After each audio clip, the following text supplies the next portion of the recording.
आदित्यनाथ योगी ईश्वर की शपथ लेता हूं कि मैं विधि द्वारा स्थापित भारत के संविधान के प्रति सच्ची श्रद्धा और निष्ठा रखूंगा। नमस्कार, मैं हूं राजेश श्रीवास्तव। एक बार फिर से मुख्यमंत्री योगी आदित्यनाथ ने दोबारा मुख्यमंत्री बनने की पूरी तैयारी कर ली है और अब वो दोबारा उत्तर प्रदेश के मुख्यमंत्री बनने वाले पहले मुख्यमंत्री बनने जा रहे हैं, जब वो उत्तर प्रदेश में लगातार दोबारा प्रचंड बहुमत की सरकार भारतीय जनता पार्टी की बनवाएंगे और दोबारा से मुख्यमंत्री पद की शपथ लेंगे। अब जब मुख्यमंत्री दोबारा बनने जा रहे हैं, तब यह तय हो गया है कि उत्तर प्रदेश की जनता ने जब भाजपा को जो चाबी सौंपी है, वो चाबी है विश्वास की। ये विश्वास है उनकी कार्यशैली पर, उनकी स्टाइल पर, उनकी स्पष्टवादिता पर, उनकी नीयत पर, उनके विजन पर, उनकी छवि पर और उनके एक्शन पर। पिछले 5 वर्ष के कार्यकाल को योगी के रूप में उत्तर प्रदेश ही नहीं, देश को भारतीय जनता पार्टी ने एक नया और बिल्कुल स्पष्टवादी नेता दिया। ऐसा नेता जो अपनी धार्मिक भावनाओं के साथ चलते हुए सबका साथ सबका विकास का मूल मंत्र लेकर देश के सबसे बड़े राज्य का मुख्यमंत्री बनता है और देश के राष्ट्रवादियों के दिल में राज करना भी जानता है। दोबारा मुख्यमंत्री बनने के लिए तैयार योगी आदित्यनाथ ने वो इतिहास लिख दिया है जिसके लिए उत्तर प्रदेश के बड़े से बड़े दिग्गज राजनीतिज्ञ भी सफल नहीं हो पाए। योगी आदित्यनाथ आज योगी ब्रांड बन गया है, वो ब्रांड जो पूरे यूपी को ही नहीं, देश में कहीं भी चुनाव हो, इस ब्रांड के बिना उत्तर प्रदेश ही नहीं बल्कि भारतीय जनता पार्टी की चुनावी नैया पार होती नहीं दिखाई देती है।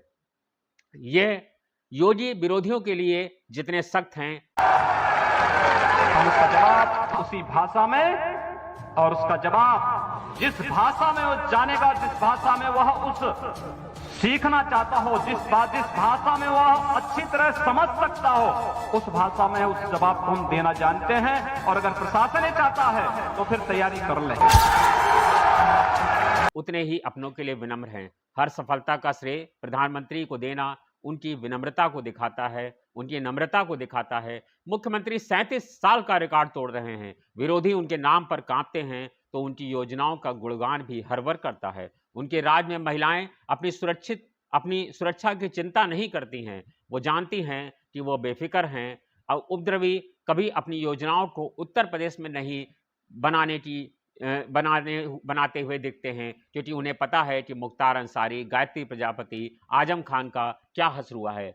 योगी शरीफों के लिए तो धार्मिक हैं, विनम्र हैं, सरल हैं, हंसमुख हैं, लेकिन जब बच्चों के बीच पहुंचते हैं तो उन्हें दुलराते हैं, महिलाओं के बीच पहुंचते हैं तो उनको सुरक्षा का एहसास कराते हैं, युवाओं के बीच पहुंचते हैं तो उनके सुखद भविष्य की संकल्पना का एहसास भी कराते हैं, और जब बेसहारों जरूरतमंदों के बीच पहुंचते हैं तो वो एक सहारे वाली मजबूत लाठी के रूप में सहारा बनते भी दिखाई देते हैं। लेकिन जब आताताइयों, उपद्रवियों, माफियाओं, बदमाशों और दुराचारियों को चेतावनी देते हैं तो साक्षात काल बनकर। यही कारण है कि सिर्फ एक गाने ने उत्तर प्रदेश की जीत की इबारत लिख दी। जब डीजे की धुन पर गाना बजता था, आएंगे तो योगी ही, तो उस गाने पर हर आदमी को अपना राजनेता दिखता था। यही प्रधानमंत्री को भी तो कहना पड़ा, अमित शाह को भी कहना पड़ा। योगी एक नाम नहीं है, एक विश्वास है पूरे उत्तर प्रदेश का। तो आइए समझते हैं कि इन 5 सालों में योगी की तस्वीर, योगी की कुछ खास बातें कि आखिर योगी आदित्यनाथ कैसे एक इस तरह से आकर के चले गए। योगी आदित्यनाथ ने जब 5 साल पहले कहा था, मैं योगी आदित्यनाथ शपथ लेता हूं, मैं विधि द्वारा स्थापित भारत के संविधान के प्रति सच्ची श्रद्धा और निष्ठा रखूंगा, तब किसी को पता नहीं था ये ऐसा व्यक्ति शपथ ले रहा है जो इतिहास रचेगा। इस शानदार जीत के साथ साथ पार्टी में योगी आदित्यनाथ का कद और पद दिन प्रतिदिन बढ़ता गया। तो आज स्थिति ये हो गई कि योगी पूरे देश के लिए ब्रांड बन गए। योगी ने वो मिथक भी तोड़ा जब कहा जाता था कि जो गौतम बुद्ध नगर जाता है, नोएडा जाता है, उसकी कुर्सी चली जाती है। कई बार नोएडा जाने के बावजूद मुख्यमंत्री योगी आदित्यनाथ अपने पद पर बने रहे, और पद पर ही क्यों बने रहे, दोबारा भी वह मुख्यमंत्री पद लेने जा रहे हैं। उत्तर प्रदेश में एक तरफा जीत से मुख्यमंत्री योगी आदित्यनाथ ने इतिहास लिखा है। पिछले 5 सालों के कार्यकाल को देखें तो योगी के रूप में उत्तर प्रदेश ही नहीं, देश को भाजपा ने एक स्पष्ट और बिल्कुल राष्ट्रवादी नेता दिया है। ऐसी भावना, ऐसा नेता जो अपनी भावनाओं के साथ चलते चलते सबका साथ सबका विकास का मूल मंत्र देता है। एक सात्विक व्यक्ति जब राजनीति में आकर सात्विकता बरकरार रखता है और तो उनसे मिलने वालों ने और मैंने भी अपने शोध में पाया है कि इन 5 वर्षों के नाम पर, वोट के नाम पर, 5 वर्षों में वोट के नाम पर राजनीति करने वाले तमाम नेताओं से अलग योगी ने अपनी अलग छवि बनाई है।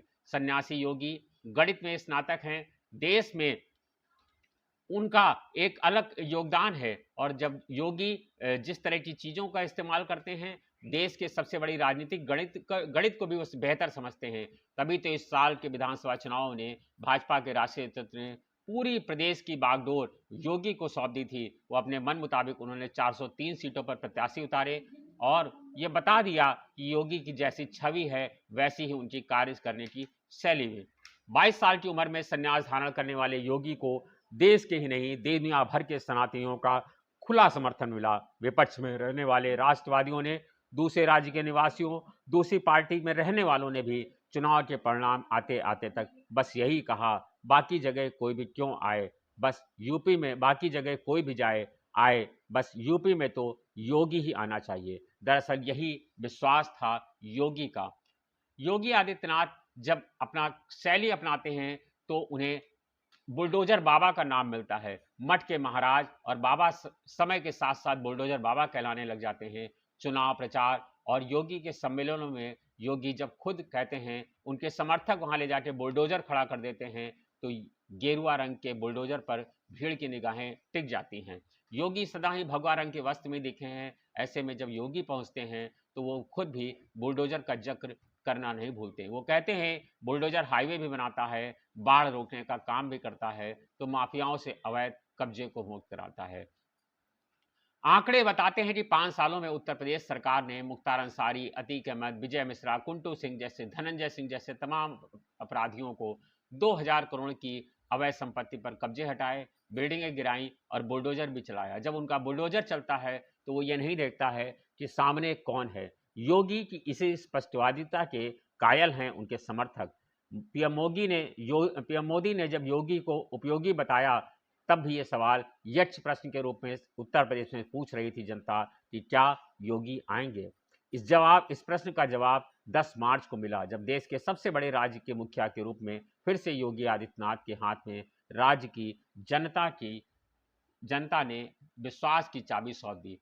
आप उनके विश्वास की संकल्पना इसी से कर सकते हैं कि जब लखीमपुर में किसान कांड हुआ था, 5 किसानों को थार गाड़ी से रौंदा गया था, तब लोग कह रहे थे कि योगी आदित्यनाथ की जितनी सीटें मिल जाएं ले ले, लखीमपुर में उन्हें एक भी सीट नहीं मिलेगी। लेकिन योगी आदित्यनाथ का वर्चस्व था कि खुद उस निघासन सीट पर भी भारतीय जनता पार्टी को वो जिता करके ले आए।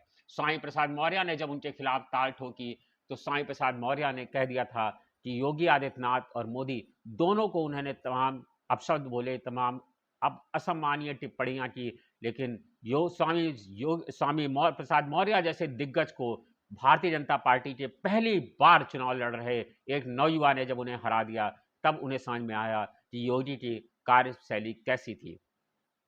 अब इसको वो भी समझ लेते हैं कि आखिर ये इतने बड़े फायर ब्रांड छवि में थोड़ा संतुलन आया तो कैसे आया। आपको वो वाकया भी याद होगा जब मुख्तार अंसारी से वो योगी आदित्यनाथ निपट रहे थे, वो सन्यासी भी याद आया होगा। योगी की फायर ब्रांड छवि में जब वो मुख्यमंत्री बने तो उन्हें संतुलन भले आया लेकिन उसमें कोई बदलाव नहीं आया। 5 जून 1972 को उत्तराखंड के पौड़ी गढ़वाल जिले के यमकेश्वर तहसील के पंचुर गांव में आनंद सिंह बिष्ट के घर एक लड़के का जन्म हुआ था। नाम रखा गया था अजय सिंह बिष्ट। माता पिता के 7 बच्चों में सबसे तेज तर्रार चौथे नंबर का बच्चा आदित्यनाथ अजय सिंह बिष्ट आगे चल करके योगी आदित्यनाथ बनता। जानकारों की माने तो ग्रेजुएशन की पढ़ाई करते करते योगी आदित्यनाथ अखिल भारतीय विद्यार्थी परिषद यानी एबीवीपी से जुड़े और 1992 में उन्होंने हेमवती नंदन बहुगुणा गढ़वाल यूनिवर्सिटी से बीएससी की। राम मंदिर आंदोलन के दौर से उनका रुझान आंदोलन की ओर हुआ। इस बीच वो गोरखनाथ मंदिर पर रिसर्च करने के लिए जब 93 में गोरखपुर आए तो गोरखपुर में महंत और राम जन्मभूमि मंदिर निर्माण आंदोलन के अगुआ महंत अवैधनाथ के संपर्क में आ गए और 1994 में महंत अवैधनाथ की नज़र उन पर थी ही। उन्हें योगी को पूर्ण रूप से सन्यासी बनाया गया और 12 सितंबर 2014 को महंत अवैधनाथ के ब्रह्मलीन होने के बाद योगी गोरक्षपीठ के महंत बन गए।